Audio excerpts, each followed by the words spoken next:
Hello, this is Mr. Cox coming to you live from science class with another science and animal video. Okay, I want to look at some different types of microscopes. Now, there's electron microscopes, scanning and transmission tests that we don't find in most science classes because they're extremely expensive and take a lot of prowess to use. But we're going to look at the main types of microscopes we usually see. This is an old-fashioned and it's still very good today. What if you want to take it outside and you don't have power, you don't have a battery pack or something? This is a compound microscope that has a mirror, so you can actually use sunlight or room light from overhead lights.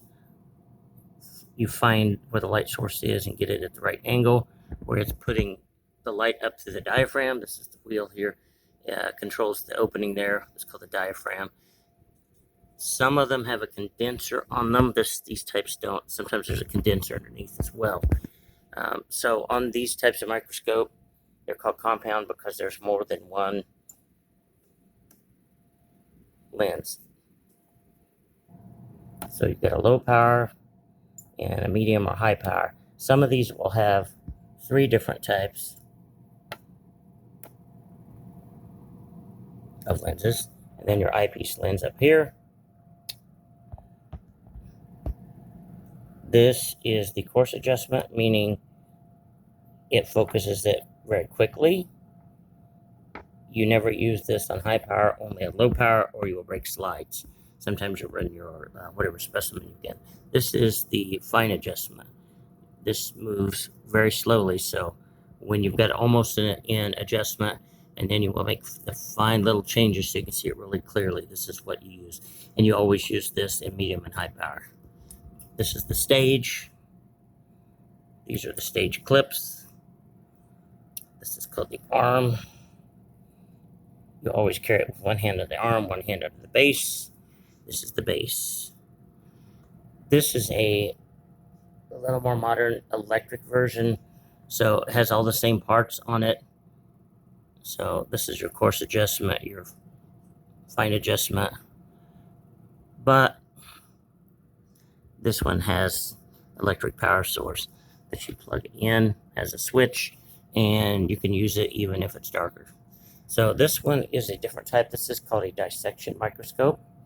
This is not looking at really tiny microscopic things. This is looking at small macroscopic objects. Those are things like you want to look at a rock. You want to see it under better definition, or you found a dead insect and you want to look at it. Those types of things would be difficult to see under a regular microscope, but with a dissection microscope, or if you're dissecting something, take it apart, you put the specimen on here. You can put them in a little bowl or tray to keep from making a mess. And some of these have electric light hookups. Those who do not, you can either use the light of the room, or you can have another little lamp that you plug in and you have it aimed towards the sword, towards what you're looking at. And so there's just one adjustment on this because you're not really worried about ramming it into the specimen because it doesn't go down that far. And notice these are binocular. You can adjust this for how wide your eyes are, how widely set apart or how narrowly set apart they are. There are some regular compound microscopes that are also binocular, but more often than not, especially if you're not like in a high-powered medical lab or high-powered, expensive scientific lab where people are using these all the time. Most of the time, when you find one eyepiece, you're looking at a compound microscope, and when you find dual eyepiece or binocular, it's probably going to be a dissecting microscope. So that's it on the microscopes. We could go in a lot more detail, but I just want to make this short and brief. Catch you in another video.